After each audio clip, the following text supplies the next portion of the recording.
কোষে দেখি কোষে দেখি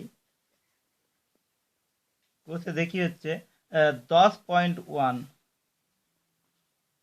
কোষে দেখি 10.1। পাতা নম্বর হচ্ছে 100 পাতা। 100 পাতা। হুম। কোষে দেখি 10.1, 100 পাতা। এখানে বলেছে আজ আমার বাবা 350 টাকায়, তাহলে এখানে বুঝতে হবে সরল আর ব্যস্ত। সরল আর একটা হচ্ছে সরল। আহ, যদি কম কম হয়, দুদিকে কম কম হয় এবং দুদিকে বেশি বেশি হয়, যদি একদিকে কম হয় এবং অন্যদিকে কম হয় তাহলে সরল। যদি একদিকে বেশি এবং অন্যদিকে বেশি হয় তাহলে কি হবে? সরল সম্পর্ক। আর যদি এটা হলো সরল সম্পর্ক। সরল সম্পর্ক। সরল সম্পর্ক। যদি কম, একদিকে কম কম হয়, কম বেশি বা বেশি কম,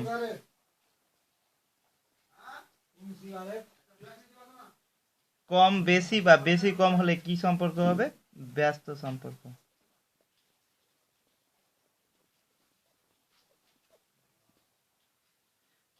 যদি কম কম হয় বা বেশি বেশি হয় তাহলে সরল সম্পর্ক, যদি কম বেশি হয় তাহলে হবে ব্যস্ত সম্পর্ক।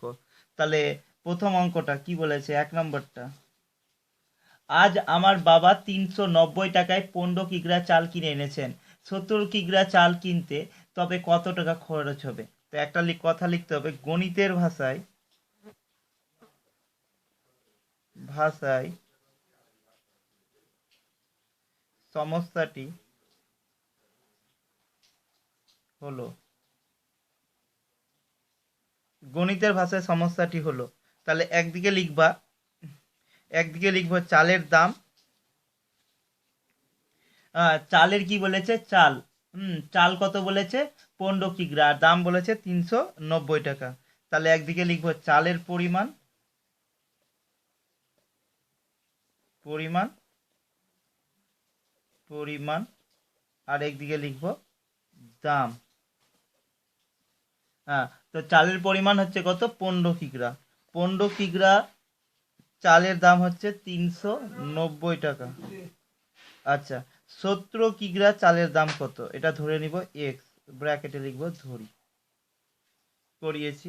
15 কিগ্রা চালের দাম 390 টাকা, তাহলে 70 কিগ্রা চালের দাম কত? এক্স টাকা। তাহলে লিখবো এখানে কোন সম্পর্ক? তাহলে এখানে এখানে চালের পরিমাণের মানের সঙ্গে সঙ্গে দামের, এখানে চালের পরিমাণের সাথে দামের। তাহলে 15 কিগ্রা চালের দাম হচ্ছে 390 টাকা। হ্যাঁ, 15 কিগ্রা চালের দাম 390 টাকা। তাহলে এখানে বলো বেড়েছে না কমেছে? 15 থেকে বেশি হয়েছে না কম হয়েছে? বেশি হয়েছে। তাহলে 70 কিগ্রা চালের দাম বেশি হবে না কম হবে? বেশি হবে।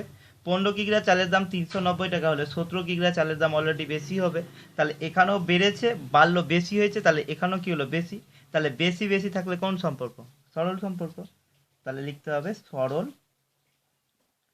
সম্পর্ক। হলো। তাহলে এবার এটা করতে হবে, কি করতে হবে দেখো। তাহলে 15:17 ডাবল ইস্টু দিবা, তারপরে হচ্ছে 390:x। তাহলে এটা কি হবে? তাহলে এটা হবে 15/17, 390/x।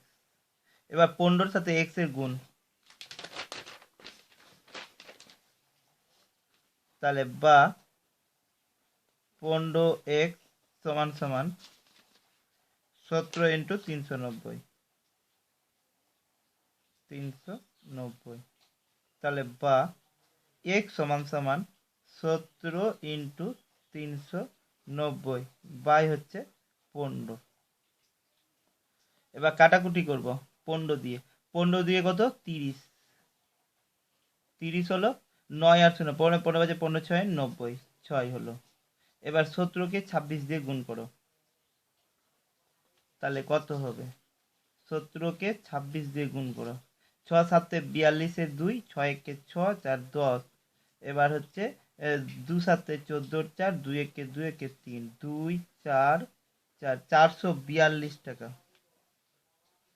তাহলে 17 কিগ্রা, তাহলে x সমান সমান হচ্ছে 442।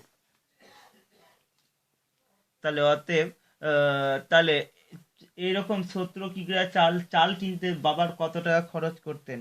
তাহলে আমরা পেয়ে গেলাম 17 কিগ্রা চালের দাম কত হবে। তাহলে এইরকম চাল কিনতে বাবার কত টাকা খরচ হবে? 17 কিগ্রা চাল কিনতে খরচ হবে, কিগ্রা চাল কিনতে খরচ হবে 442 টাকা।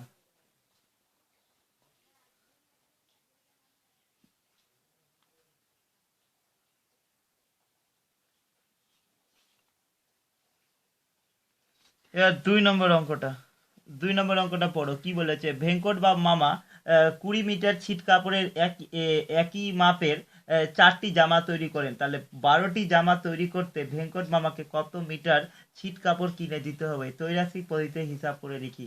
ভেঙ্কট মামা 20 মিটার ছিট কাপড়ে এই মাপের 4টি জামা তৈরি করেন, 12টি জামা তৈরি করতে কত লাগবে? তাহলে এখানে, তাহলে আবার লিখো, গণিতের ভাষায় সমস্যাটি হলো, গণিতের ভাষায় সমস্যাটি সমস্যাটি হলো, গণিতের ভাষায় সমস্যাটি হলো, তাহলে একদিকে লিখতে হবে আমাকে। তাহলে এখানে বলেছে 20 মিটার ছিট কাপড়ে একই মাপে 4টি জামা তৈরি করেন। তাহলে একদিকে লিখতে হবে জামার সংখ্যা, জামার সংখ্যা, জামার সংখ্যা 4টি, আর একটা হচ্ছে কাপড়ের পরিমাণ, ছিট কাপড়ের পরিমাণ, একটা হচ্ছে ছিট কাপড়, ছিট কাপড়ের পরিমাণ। লিখো জামার সংখ্যা, ছিট কাপড়ের পরিমাণ। তাহলে তাহলে বলছে 20 মিটার ছিট কাপড়ে 4টি জামা, তাহলে 20 মিটার ছিট কাপড়ে 4টি জামা তৈরি করছে। তাহলে 12টি জামা তৈরি করতে কতটি লাগবে? ঠিক আছে, এটা বলছে। তাহলে এটা এক্স ধরে নিলাম ব্র্যাকেটে, এক্স ধরি। তাহলে এখানে জামার সাথে ছিট কাপড়ের, তাহলে এখানে জামার সাথে ছিট কাপড়ের 4টি জামা তৈরি করতে ছিট কাপড় লাগছে, সরি, 4টি জামা তৈরি করতে ছিট কাপড়, এটা 12টি হবে। 4টি জামা তৈরি করতে ছিট কাপড় লাগছে 20 মিটার। তাহলে 12টি জামা তৈরি করতে বেশি লাগবে না কম লাগবে? বেশি লাগবে। এখানে বেড়েছে না, 4টি জামা তৈরি করতে 20 মিটার লাগছে ছিট কাপড়, 4টা জামা বানাচ্ছি তো 20 মিটার লাগছে। এবার যদি আমি 12টা জামা বানাই, তাহলে ছিট কাপড় কি লাগবে? বেশি না কম লাগবে? বেশি লাগবে। তাহলে লিখবো এখানে, এখানে জামার সঙ্গে ছিট কাপড়ের কোন সম্পর্ক? সরল সম্পর্ক।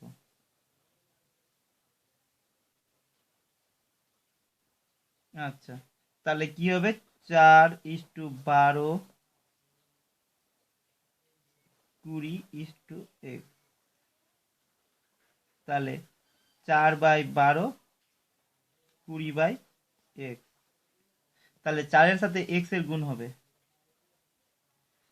4x সমান সমান 12 × 20, বা x সমান সমান কত হবে? 12 × 20/4। কত? 4। এই যে 4টা এখানে চলে আসলো, তাহলে 4 5 কত? 20। এই যে এই 4টা এখানে চলে আসলো, 4 আছে, 4 5 20, তাহলে 12 5 কত? 60। তাহলে x এর মান কত বার হলো? 60।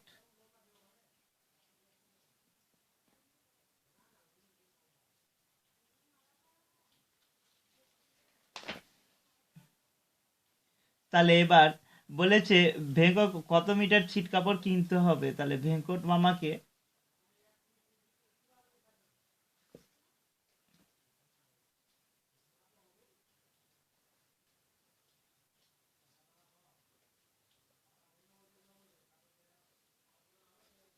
ভেঙ্কট মামাকে ভেঙ্কট মামাকে 60 মিটার ভেঙ্কট মামাকে 60 মিটার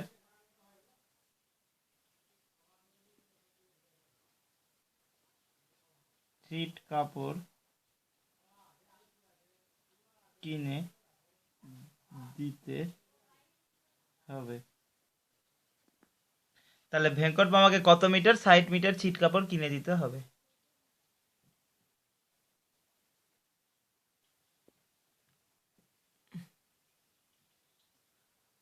এবার 3 নম্বর অঙ্ক। বকুলতলা গ্রামে একটি পুকুর কাটতে 30 জন লোকের এতদিন লেগেছে। তাহলে গণিতের ভাষায় আগে লিখে নাও, গণিতের ভাষায় ভাষায় সমস্যাটি হলো, একটা লিখতে হবে জনসংখ্যা, লোক সংখ্যা মানে জনসংখ্যা,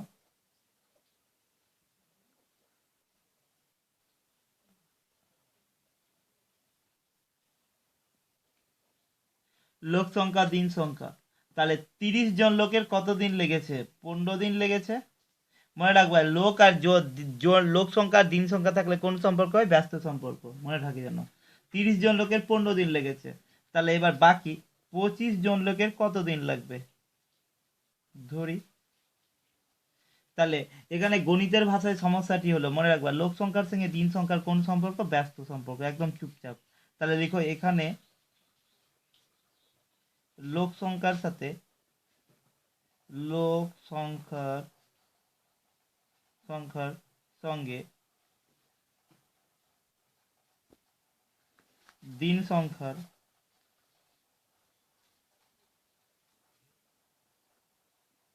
ব্যস্ত সম্পর্ক।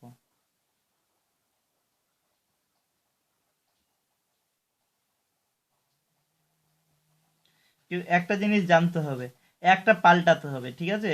তা আমি এটা পাল্টাবো না, এটা পাল্টে দেবো, ঠিক আছে। তাহলে 30:25 হলো। আর এখানে আছে কি 15, ব্যস্ত মনে রাখবা আগে লিখছিলাম 15:x, এখানে উল্টাটা লিখবো, কি লিখবো, x:15 লিখবো। তাহলে x:15 মনে থাকে যেন। এটা যেটা ছিল বসিয়ে দিলাম, এই ব্যস্ত বললে ব্যস্ত সম্পর্ক আছে বলে এটা 15:x বসার ছিল, কিন্তু 15:x হলো না, ব্যস্ত আছে বলে কি হলো, x:15, ঠিক আছে। তো এবার পাল্টে দাও, এটা মনে থাকে যেন। 30/25 ইকুয়াল টু x/15। তাহলে 25x সমান সমান 30 × 15। তাহলে বা x সমান সমান হচ্ছে 30 × 15/25। হ্যাঁ, তাহলে এবার এটা কি হবে, 5×5=25, 5×3=15, 5×6=30।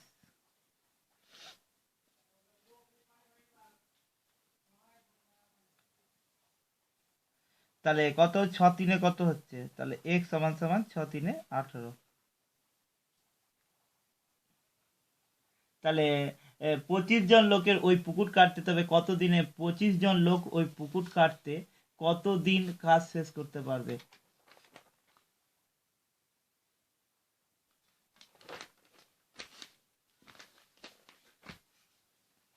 তাহলে কত দিনে কাজটি শেষ করতে পারতো 25 জন লোক, তো তাহলে 25 জন লোক, তাহলে লিখো, তাহলে হতে 25 জন লোকের কাজটি শেষ করতে 18 দিন সময় লাগবে। 25 জন লোকের কাজটি শেষ করতে 18 দিন সময় লাগবে।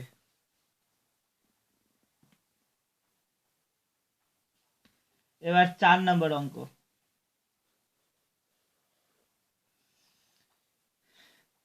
4 নম্বর অঙ্ক, কাকিমা ঘন্টায় 40 কিমি বেগে গাড়ি চালিয়ে 5 ঘন্টায় মামার বাড়ি পৌঁছে গেলেন। যদি 50 কিমি বেগে গাড়ি চালাতেন তাহলে কত কিমি যেতেন? তাহলে আগে লিখো গণিতের ভাষায়, তারপরের অঙ্কটা পড়ো। গণিতের ভাষায় সমস্যাটি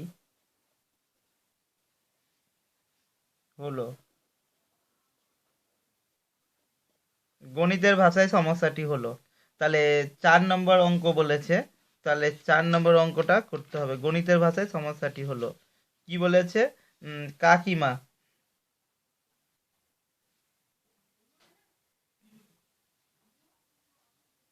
তাহলে গতিবেগ বলেছে, তাহলে ঘন্টায় 40 কিমি বেগে, তাহলে 40 কিমি বেগে, তাহলে 40 কিমি বেগে ঘন্টায়, তাহলে গতিবেগ একদিকে লিখো গতিবেগ আর একদিকে লিখো সময়, ব্র্যাকেটে কিমি আর এখানে হচ্ছে ঘন্টা। ঘন্টা গতিবেগ, তাহলে 40 কিমি বেগে 5 ঘন্টা সময় লাগছে। 40 কিমি বলছে কাকিমা ঘন্টায় 40 কিমি বেগে গাড়ি চালিয়ে, তাহলে গাড়ির লিখে দাও, গাড়ির গতিবেগ আর সময়। 40 কিমি বেগে যাচ্ছে 5 ঘন্টায়। এবার 50 কিমি যেতে কত লাগবে? তাহলে 50 কিমি যেতে এক্স ব্র্যাকেটে হচ্ছে ধরি। তাহলে 40 কিমি বেগে যদি যাচ্ছে তাহলে লাগছে কত? 5 ঘন্টা। এবার কত কিমি বেগে স্পিড বাড়িয়ে দিলে সময় কি লাগবে? কম লাগবে। এখানে বাড়লো আর এখানে কি হলো? কমলো। তাহলে কোন সম্পর্ক? ব্যস্ত। তাহলে লিখো এখানে গাড়ির গাড়ির গতিবেগের গতিবেগের এখানে গাড়ির গতিবেগের সঙ্গে সময়ের এখানে গাড়ির গতিবেগের সঙ্গে সময়ের ব্যস্ত সম্পর্ক।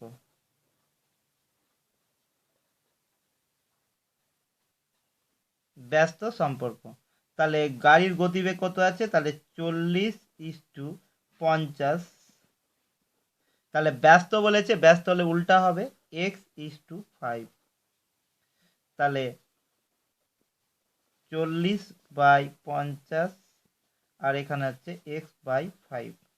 তাহলে 50-এর সাথে x এর গুণ হবে, তাহলে 50x সমান সমান 40 × 5। তাহলে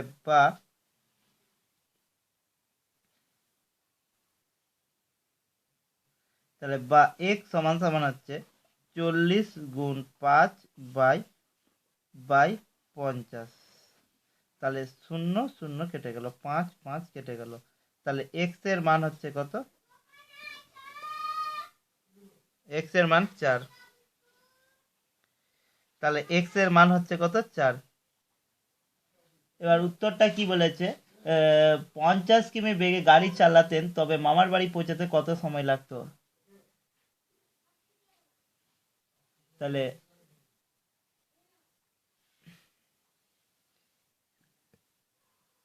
এবার অতএব দিয়ে লিখে দাও,